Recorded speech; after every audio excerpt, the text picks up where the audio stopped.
Hello friends, welcome back to my channel Earth Mom Dehradun. मैं हूं ज्योति और वेलकम है आप सभी का मेरे चैनल में। अगर आप चैनल में नए जुड़े हैं तो चैनल को सब्सक्राइब ज़रूर करना। कमेंट सेक्शन में कमेंट करके मुझे ज़रूर बताइएगा कि आप लोगों को आज का वीडियो कैसा लगा। और लेकिन जिन्होंने चैनल को ऑलरेडी सब्सक्राइब किया हुआ है, आप सभी लोगों को thank you so much. So video शुरू करने से पहले एक स्पेशल सा और प्यारा सा छोटा सा मैसेज मैं अपनी कुछ उस यूट्यूब फैमिली को देना चाहूँगी जो मुझसे कल मिले थे। और इतना अच्छा मुझे उनसे मिलके लगा। मैं क्योंकि दिवाली एक ऐसा फेस्टिवल होता है ना जहाँ पे ना चाहते हुए भी लोग डेफिनेटली अपने घरों से बाहर निकल जाते हैं, क्योंकि जब से ऑनलाइन शॉपिंग का सीज़न स्टार्ट हुआ है ना, या ऑनलाइन शॉपिंग का ट्रेंड स्टार्ट हुआ है, बहुत कम होते हैं लोग कि ऑफलाइन जाके विंडो शॉपिंग वगैरह करते हैं। मुझे मेरी बहुत प्यारी यूट्यूब फैमिली कल मिली थी और मैं आप लोगों को प्लीज़ बोलना चाहूँगी, क्योंकि कुछ मेरे पास ऐसे कमेंट भी आते हैं जिन्होंने मुझे देखा होता है लेकिन वो मेरे पास मिलने नहीं आते और उसके बाद कमेंट करके मुझे बोलते हैं कि दीदी हमने आपको देखा था, हम चाह रहे थे आपके पास आना लेकिन फिर आए नहीं, हमें हेजिटेशन हुई। तो प्लीज़ बिल्कुल भी अगर मैं आप लोगों को कभी भी कहीं भी दिखती हूँ तो विदाउट एनी हेजिटेशन मेरे पास ज़रूर आया करो, मुझे बहुत अच्छा लगेगा। जैसे कि आज मुझे 3 लोग, मेरी 3 यूट्यूब फैमिली मिली थी, जिनमें से एक का नाम उर्वशी भी है। उन्होंने मुझे बोला था कि दीदी आप मेरा नाम ज़रूर लेना, तो उर्वशी ही है आई थिंक। और देखिए मैंने आपका नाम ले लिया और आपसे मिलके मुझे बहुत बहुत बहुत अच्छा लगा। मुझे इसीलिए सबसे ज़्यादा स्पेशल इनसे मिलके फील हुआ, रीज़न बिहाइंड कि सपना के लिए जो प्यार मैंने इनके दिल में देखा ना, मतलब मात्र मेरे अकॉर्डिंग इनकी उम्र 19 से 20 साल की होगी। और इतनी सी उम्र में जो मैच्योरिटी इन्होंने दिखाई, जो मैच्योरिटी इनकी बात में थी, जो सपोर्ट इनके दिल में था और जो फीलिंग्स इनके दिल में सपना के लिए थी ना, वो फीलिंग आप सोचिए कि वो फीलिंग उसकी खुद की दोस्त के अंदर उसके लिए नहीं आ पाई। और आम जनता, टीनेजर लड़कियां, 19-20 साल की, 21 साल की, 18 साल की लड़कियां, वो तक सपना के लिए फीलिंग्स फील कर पा रही हैं, जबकि वो सपना की स्थिति में अभी है ही नहीं। They are unmarried. Married life और अनमैरिड लाइफ में ज़मीन आसमान का फ़र्क होता है। उसके बाद भी अनमैरिड लड़कियां किस तरीके से कनेक्शन फील कर रही है सपना से। सो आई थिंक ये चीज़ें देख के, सुन के शर्म आनी चाहिए सपना की उस सो कॉल्ड फ्रेंड को, जो फ्रेंड होते हुए भी, सपना की परिस्थितियों से अच्छे से वाकिफ़ होते हुए भी, उसके दुख को अच्छे से जानते हुए भी उसकी फीलिंग्स की, उसके प्यार की कीमत और वैल्यू नहीं जान पाई। चलिए इसी के साथ आज का रिएक्शन वीडियो शुरू करते हैं। वैसे तो मेरे रिएक्शन वीडियो ना मैक्सिमम मैं 20-22 मिनट के बनाती हूँ, 10 से 20 मिनट्स के, लेकिन सपना के लिए मेरे पास बोलने के लिए इतनी सारी चीज़ें होती है, इतनी सारी चीज़ें होती है कि ना चाहते हुए भी मेरी कल की वीडियो पूरे 30 मिनट्स की बनी। मैंने जितना मिनिमम बोल सकती थी उतना मिनिमम बोलने के बाद भी 30 मिनट्स भी मुझे कम लग रहे थे, क्योंकि मुझे बहुत कुछ बोलना था। लेकिन मैं 30 मिनट्स तक बोलती रही और वो अब तक की मेरे चैनल की सबसे सबसे लेंदी वीडियो में से एक है। एक नहीं, आई थिंक सबसे लेंदी वीडियो वही है मेरे चैनल की। सो उसके लिए बोलते बोलते ना एक्चुअली मुझे भी नहीं पता चलता कि मेरी वीडियो कहाँ तक लंबी खिंच गई, क्योंकि मेरे पास बहुत सारी बातें हैं। लेकिन मैं बिल्कुल भी नहीं चाहूँगी कि सपना इस मुद्दे पे कुछ बोले या सपना आके फालतू की टेंशन ले, क्योंकि अगर सपना इन चीज़ों पे रिएक्ट करेगी या अटेंशन देगी तो इससे सामने वाले को तो फ़ायदा होगा, क्योंकि सामने वाला वैसे तो ये बोलता है कि उसको यूट्यूब से कोई लेना देना नहीं है, उसे चैनल से कोई लेना देना नहीं है, उसे व्लॉगिंग से कोई लेना देना है, लेकिन उसके बाद भी 24 घंटे उनका जो कैमरा है वो सपना के इर्द गिर्द ही घूमता रहता था। सो देखिए, झूठ तो झूठ होता है ना, और सच सामने आता ही है, जैसे कि अभी सच सामने आ गया। और आगे जो सच सामने में लेके आने वाली हूँ ना, वो सारा खुलासा आप लोगों को वीडियो से ही हो जाएगा।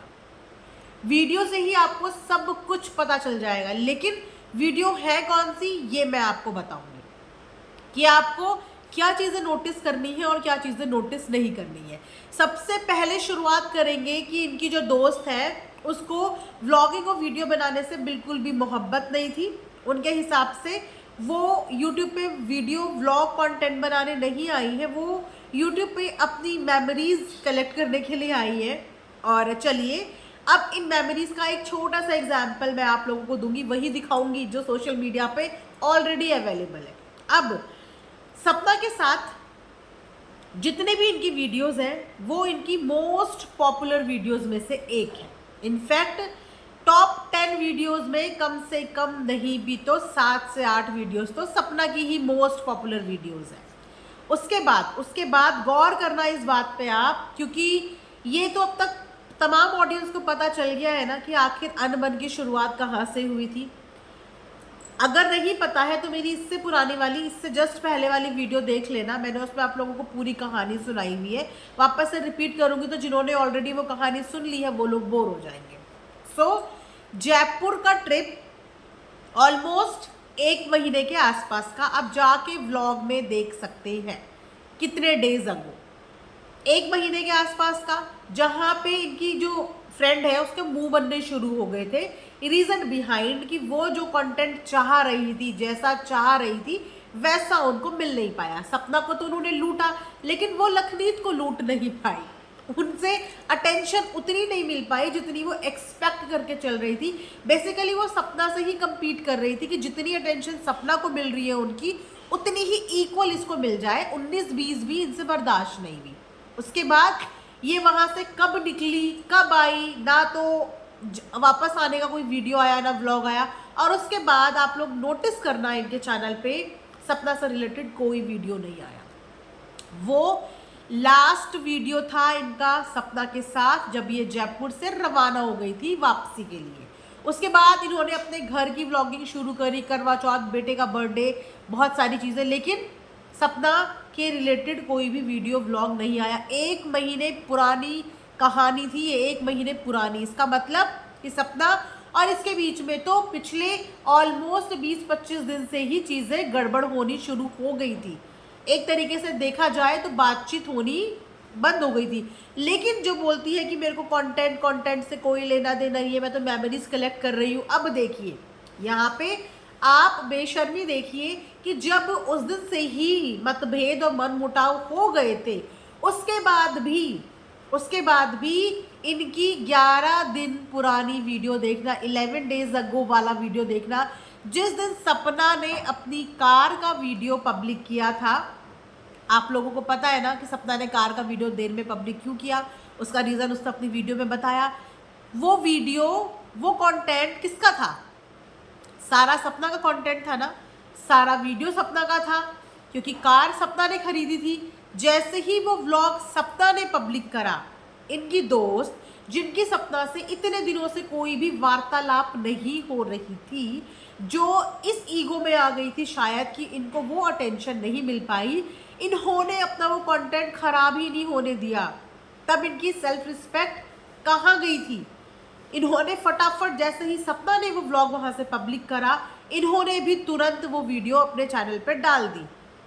जबकि उससे पहले बहुत दिनों तक इनकी सपना के साथ कोई वीडियो नहीं थी और उसके बाद भी कोई वीडियो नहीं आई, लेकिन वो वीडियो डाली। तो ये है इनकी सो कॉल्ड सेल्फ रिस्पेक्ट। अब अगर मैं यहाँ पे सपना से कंपैरिजन करूँ ना इनका, वैसे तो कोई कंपैरिजन नहीं है, लेकिन फिर भी कुछ लोगों के लिए एक एग्जाम्पल प्रस्तुत करने में मुझे बड़ा मजा आएगा। अब यहाँ पे सपना जिसका इतना बड़ा ब्रॉड चैनल, जिस चैनल पे सपना ने अपने जयपुर की वीडियोस और व्लॉग्स डाले थे, अभी बहुत सारे लोग वो जयपुर ट्रिप वाला व्लॉग ढूंढने की कोशिश कर रहे हैं सपना के चैनल पे, लेकिन बहुत सारे लोगों को नहीं मिल रहा है। तो गाइज आप लोगों को इसीलिए वो वीडियो नहीं मिल रहा है क्योंकि सपना ने वो वाले व्लॉग्स अपने रॉड वाले चैनल पे अपलोड करे थे। लेकिन जब बात सपना की सेल्फ रिस्पेक्ट की आई, जब बात ये आई कि सपना वो चैनल डिजर्व नहीं करती या सपना का उस चैनल पे हक नहीं है, सपना ने ना इधर देखा ना उधर देखा, ना ऊपर ना नीचे ना दाएं ना बाएं, यूं उठा के वो चैनल दे दिया। जितनी वीडियो सपना की थी, एक बार भी उसने ये थॉट नहीं लाया कि मेरी वीडियोस पे इतने मिलियंस में व्यूज जा रहे थे, मेरी वीडियो सारा मेरी मेहनत खराब हो जाएगी। उसने धड़ाधड़ अपनी सारी की सारी वीडियोस वहां से हटा दी। क्या कहते हैं इसे? इसे कहते हैं खुददारी, इसे कहते हैं सेल्फ रिस्पेक्ट। जब इंसान पैसों से ऊपर, कंटेंट से ऊपर, वीडियो से ऊपर, व्लॉग से ऊपर, यूट्यूब से ऊपर अपनी सेल्फ रिस्पेक्ट को रखता है ना, तो उसके लिए ये 10-12 वीडियो कोई मैटर नहीं करती। तो इनके सेल्फ रिस्पेक्ट आप देख लो कि जयपुर से ये मुंह बना के वापस आई, लेकिन सपना की गाड़ी वाला कंटेंट इन्होंने 11 दिन पहले डाला है। वो कंटेंट इन्होंने नहीं छोड़ा, जबकि वो इनका था ही नहीं, वो तो सपना का था। लेकिन सपना अपने हर कंटेंट का हिस्सा इन्हें बनाती थी। जो कंटेंट सपना का होता था उस कंटेंट में 15 मिनट का व्लॉग ये निकाल लेती थी, और उस 15 मिनट के व्लॉग में सपना इनकी तारीफ पे तारीफ, तारीफ पे तारीफ और तारीफ पे तारीफ मारती रहती थी। इतनी तारीफ करी है इतने सालों में सपना ने इनकी, इतनी तारीफ करी है कि लोगों को ऐसे लगने लगा था कि ये तो सपना को साक्षात एक फरिश्ता मिल गया है, एक फरिश्ता मिल गया है जो सपना की नैया पार लगा देगा। लेकिन खटकने तो चीज़ें बहुत टाइम से लग गई थी, क्योंकि दोस्ती में सिर्फ एक जना जब बहुत ज़्यादा तारीफ करता है ना और दूसरा जना बहुत स्मार्ट प्ले करता है तो वो स्मार्टनेस भी देखने वालों को दिख जाती है। इसीलिए इन्होंने जितना उसे प्यार देने की कोशिश करी ना, उतना कुछ लोग आके इनकी बटरिंग को समझ समझ के कमेंट सेक्शन में कमेंट करते रहते थे टाइम टू टाइम। लेकिन फिर भी अंधे थे, उनमें मैं भी अंधी थी। मुझे लगा नहीं यार, ऐसा नहीं हो सकता, ये तो बहुत अच्छी लड़की है, सपना का आगे तक साथ देगी, सपोर्ट करेगी।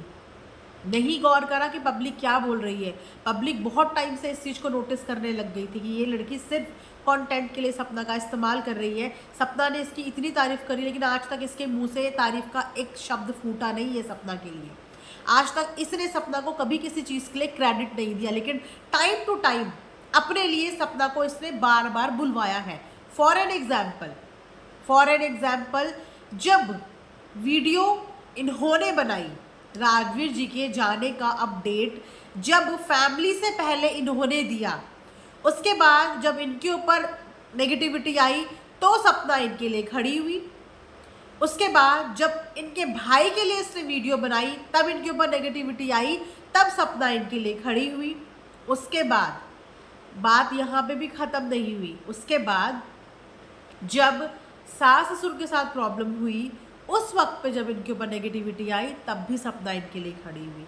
यहाँ पे भी ख़त्म नहीं हुआ।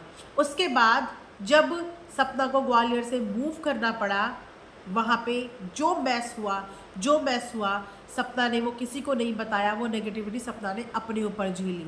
लेकिन इनका जिक्र भी नहीं आने दिया, इनका कहीं नाम भी नहीं आने दिया। और ये हमको कानोकार कभी हम अपनी कल्पनाओं में भी सोच नहीं सकते थे कि ये भी एक रीज़न हो सकता है सपना का ग्वालियर छोड़ने का। आज अगर सपना को एहसान जताया जाए तो सपना को जो नुकसान वहाँ पे हुआ है, उस नुकसान की भरपाई कौन करेगा? वो जो सपने लेके ग्वालियर चली गई थी, जिस कॉन्फिडेंस के साथ वो वहाँ चली गई थी, जिस कॉन्फिडेंस के साथ उसने अपने बच्चों की फर्दर एजुकेशन, उनके स्कूल के एडमिशन सब कुछ करा लिया था, क्या वो इंसान ये सोच के ये सब चीज़ें कर रहा था कि उसको 1 महीने के बाद यहाँ से निकलना पड़ जाएगा? ऐसी परिस्थितियाँ उसके लिए डेवलप कर दी जाएगी।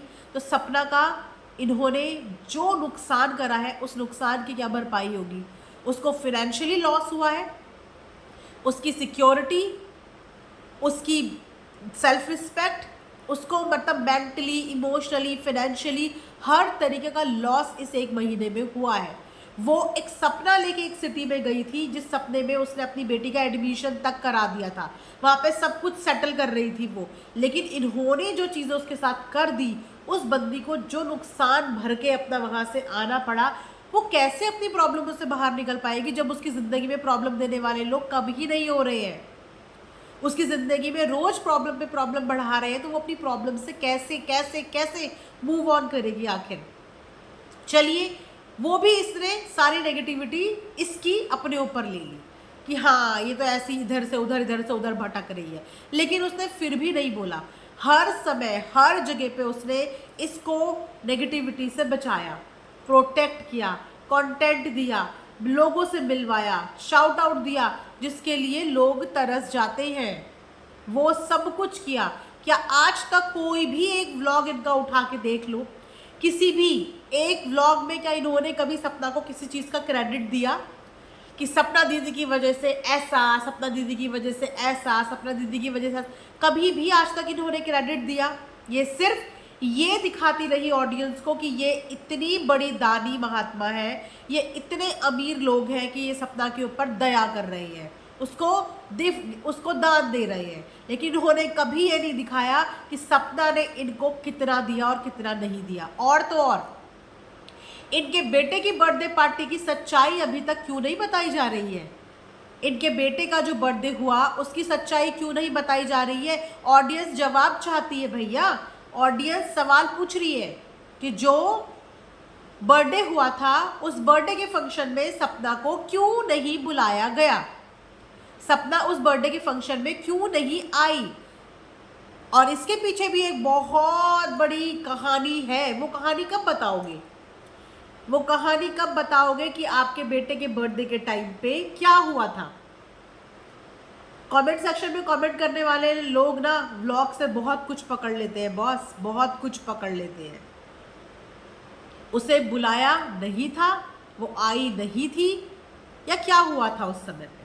चलिए, उसके बाद इन्हीं की बोली हुई बातों पे आ जाते हैं कि मैं किसी के घर में इंटरफेयर नहीं करती और मेरे घर में कोई इंटरफेयर ना करे। मैंने कभी किसी की फैमिली में इंटरफेयर नहीं किया। आपने किसी की फैमिली में इंटरफेयर नहीं, आपने तो किसकी फैमिली में इंटरफेयर नहीं किया। बस था कि कुछ लोग थोड़े स्मार्ट थे, समझदार थे, उन्होंने आपको अपनी फैमिली में घुसने का मौका नहीं दिया।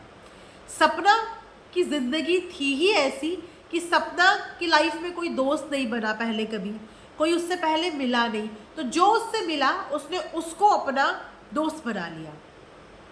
ये सपना की जिंदगी की सबसे बड़ी भूल थी कि उसने दोस्त ढूंढने के चक्कर में, एक अच्छा इंसान ढूंढने के चक्कर में एक टॉक्सिक रिलेशनशिप के अंदर बंध गई और वो इंसान उसको सिर्फ और सिर्फ यूज कर रहा था, उसके इमोशंस को यूज कर रहा था उसी के अगेंस्ट में।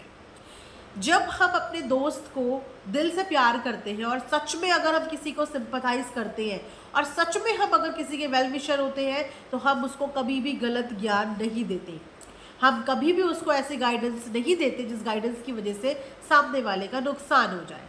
हम हमेशा जिसको हम प्यार करते हैं ना, उसका घर हमेशा जुड़ते हुए देखना चाहते हैं, उसका घर कभी भी हम टूटते हुए नहीं देखना चाहते। लेकिन इन्होंने तो सपना का घर उसी दिन से तोड़ना शुरू कर दिया था जिस दिन से ये सपना की लाइफ में बिन बुलाए एंटर हो गई, यानी कि इन्होंने सपना की फैमिली में बिन बुलाए इंटरफेरेंस दिखा दिया। कहीं ना कहीं उनकी सास भी, सपना की सास भी इनको पसंद नहीं करती थी, क्योंकि इन्होंने जो आना जाना शुरू कर दिया था ना, सपना को ले लेके घूमना फिरना, उसको इतना ज़्यादा पैम्पर करना उसके दिमाग में।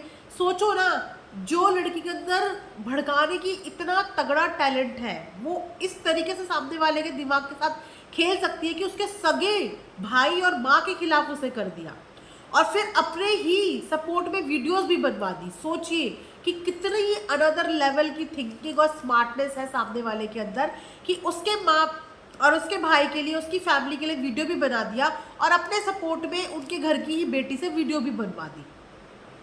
और इस चक्कर में उनके घर में 2-2.5 महीने तक बातचीत बंद थी। उसके बाद भी क्योंकि उनकी बहन ने रिश्ता जोड़ा था, बहन बनाया, फिर भी सपना के भाइयों ने इनको दीदी दीदी दीदी कहते हुए पूरा मान सम्मान दिया।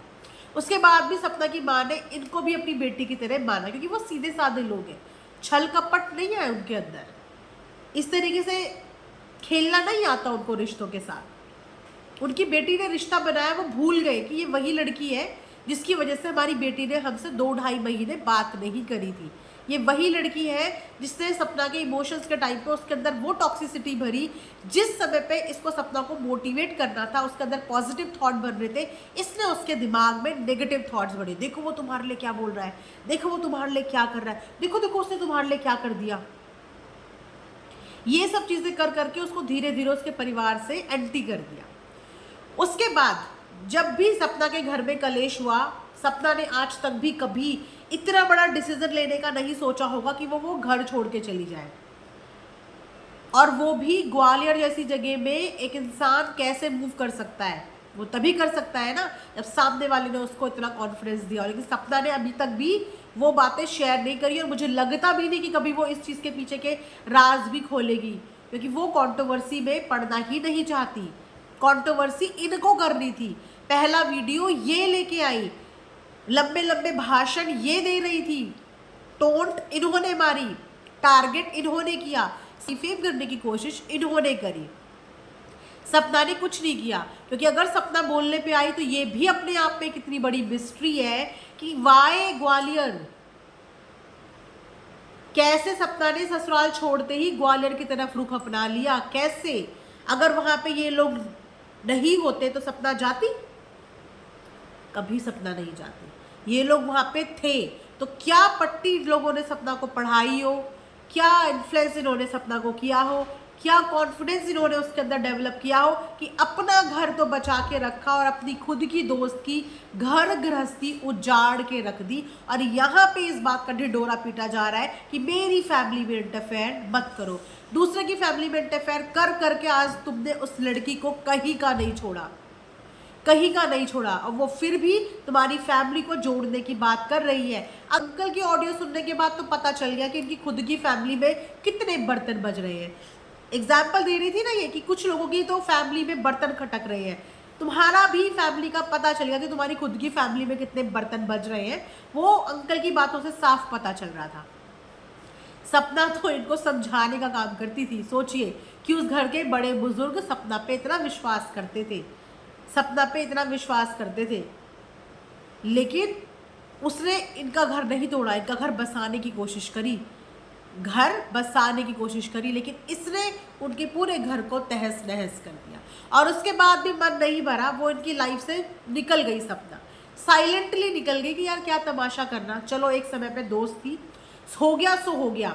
इसके पति ने गालियां दी, गालियां क्यों दी, क्या रीजन था, ऐसा क्या हुआ था, ऐसा क्या सपना ने अपनी दोस्त को बोला कि उसकी दोस्त ने अपने पति को बोला कि ये मुझे सपना ने बोला? ऐसा क्या मैटर हुआ था, इतना बड़ा मैटर कि इनका पति सपना को गाली देने पे उतारू हो गया? वो मैटर भी तो बताया जाए। ऐसे क्यों गुस्से में तिल मिला गए थे बिजनेस टाइकून जी, क्यों तिल मिला गए थे? ऐसा क्या हुआ था कि उनके मुंह से गालियां फूटी? ऐसा क्या बोला गया था? तो गालियों के बाद भी उसने चू नहीं करा सोशल मीडिया पे, निकल गई वहां से। समझ गई वो कि ये सही जगह नहीं है। कल को इनकी घर गृहस्थी में कुछ भी हो सकता है। ऑडियो में ये लिखा है कि अच्छा हुआ कि कुछ नहीं हुआ, अगर कुछ हो जाता तो मेरे ऊपर नाम आता, जिसपे उसके पापा बोल रहे हैं, उस लड़के के पापा बोल रहे हैं कि अगर ऐसा कुछ होता बेटा तो वो हम लेते उस चीज़ की जिम्मेदारी, वो हम करते, तुम्हारे ऊपर ऐसा कुछ भी नहीं आता। तो वो फैमिली कितनी बज रही है, कितनी नहीं बज रही है, और कितने अच्छे से मैनेज हो रही है ना। बहुत दावा कर रही थी ना अच्छी बहू बनने का, क्या मैनेज हो रही है वो। उस 5-7 मिनट की रिकॉर्डिंग में दूध का दूध और पानी का पानी हो गया। अब कोई भी लिपापोती कोई इंसान कर ले, कोई भी फायदा नहीं है।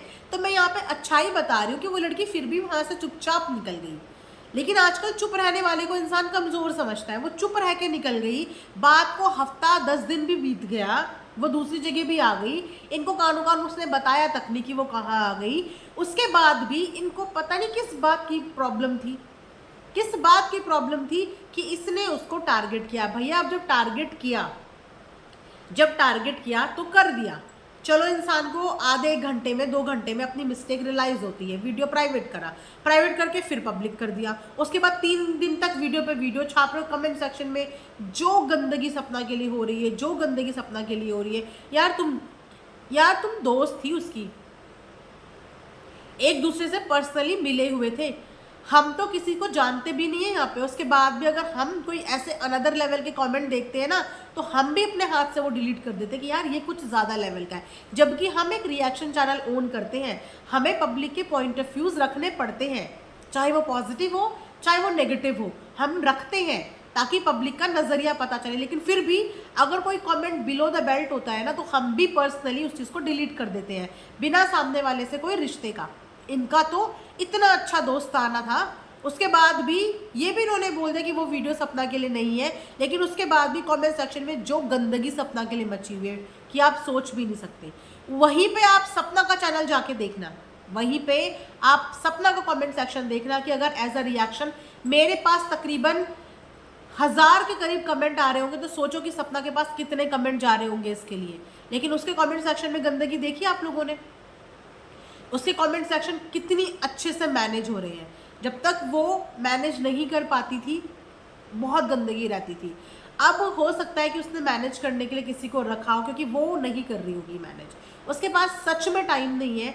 और इस समय ना तो उसका दिमाग इन चीज़ों में लगता है कि कमेंट पढ़ के इंसान डिप्रेस होता है। मुझे नहीं पता कि उसका कमेंट सेक्शन कौन मैनेज करे, लेकिन कोशिश करी जा रही है कि कमेंट सेक्शन में किसी के लिए कोई नेगेटिविटी ना रहे, नीट एंड क्लीन रखने की कोशिश की जा रही है। वरना अभी तक धज्जियां उड़ जाती कमेंट सेक्शन में सपना के, इनकी दोस्त की, लेकिन उसने इतनी डिग्निटी वहाँ पे भी मेंटेन रखी। तो सपना ने रिश्ते निभाने में कोई कसर नहीं छोड़ी, लेकिन इन्होंने टाइम टाइम पे सपना को जो तमाचा दिया ना, वो तमाचा आई थिंक सपना के लिए नहीं, बहुत सारे लोगों के लिए काफ़ी था। लोगों का दोस्ती पर से विश्वास टूट गया है, और ये विश्वास मुझे नहीं पता कि आने वाले समय पे आ पाएगा, या सपना आप किसी को अपनी ज़िंदगी में दोस्त बना पाएगी, कभी किसी पे विश्वास कर पाएगी। क्योंकि ऐसे लोगों की वजह से ना, जो लोग प्योर फीलिंग रखते हैं ना सामने वाले के लिए, वो लोग भी कहीं ना कहीं बदनाम हो जाते हैं। उनकी फीलिंग भी सामने वाला नहीं समझता, क्योंकि ऐसे लोग एक गंदा एग्जाम्पल छोड़ के जो चले जाते हैं। होप करते हैं कि ये चीज़ें आगे ज़्यादा बढ़े ना, क्योंकि उनके भाई ने वीडियो डिलीट कर दी है, और यही उम्मीद के साथ डिलीट करी है कि अब उनकी बहन को कोई टारगेट ना करे, क्योंकि अगर टारगेट होता है तो वो लोग वहाँ से ऑलरेडी प्रिपेयर है। इस बार मेंटली भी प्रिपेयर है और इस बार इमोशनली भी प्रिपेयर है। तो ना तो उनके इमोशंस को ललकारा जाए, ना ही उनको मेंटली ललकारा जाए। सो अगर इस बार जवाब देंगे ना, तो इस बार जो चीज़ छुपी है वो भी सब बाहर आ जाएगी। अभी बहुत सारी चीज़ें बाहर आ सकती थी, अगर सपना चाहती तो बहुत सारी चीज़ें बाहर आ सकती थी, और वो बहुत सारी चीज़ें तब से बाहर आती जब से सपना के साथ इनकी पहली मुलाकात थी। लेकिन सपना ने ढाक दी, क्योंकि वो कंट्रोवर्सी में नहीं पड़ना चाहती, और मैं भी यही चाहती हूँ कि सपना किसी भी कंट्रोवर्सी में ना पड़े, वो सारी कंट्रोवर्सी से दूर रहे। लेकिन अब मैदान में है सपना के भाई, इसीलिए उन्होंने साफ बोल दिया कि अगर अब कोई कंट्रोवर्सी करनी हो तो सपना से नहीं, मुझसे करना। मैं दूंगा जवाब, मैं हर एक कंट्रोवर्सी का जवाब दूंगा। तो अगर आप कंट्रोवर्सी करने में थोड़े भी इंटरेस्टेड होंगे तो सपना को टारगेट किए बिना सपना के भाई से बात कर लेना, मैन टू मैन। गाली देने के लिए आदमी सामने आया था ना, तो बात करने के लिए भी अपने उसी आदमी को सामने करना जिस आदमी ने अपनी गंदी जुबान से किसी औरत को गालियां दी थी, उसी को सामने करना कि अब मैन टू मैन बात कर ले भाई। ठीक है, तो आई होप कि ये वीडियो आप लोगों को पसंद आया होगा। वीडियो को यहीं पे एंड करती हूँ। Thanks for watching earth Mom Dehradun.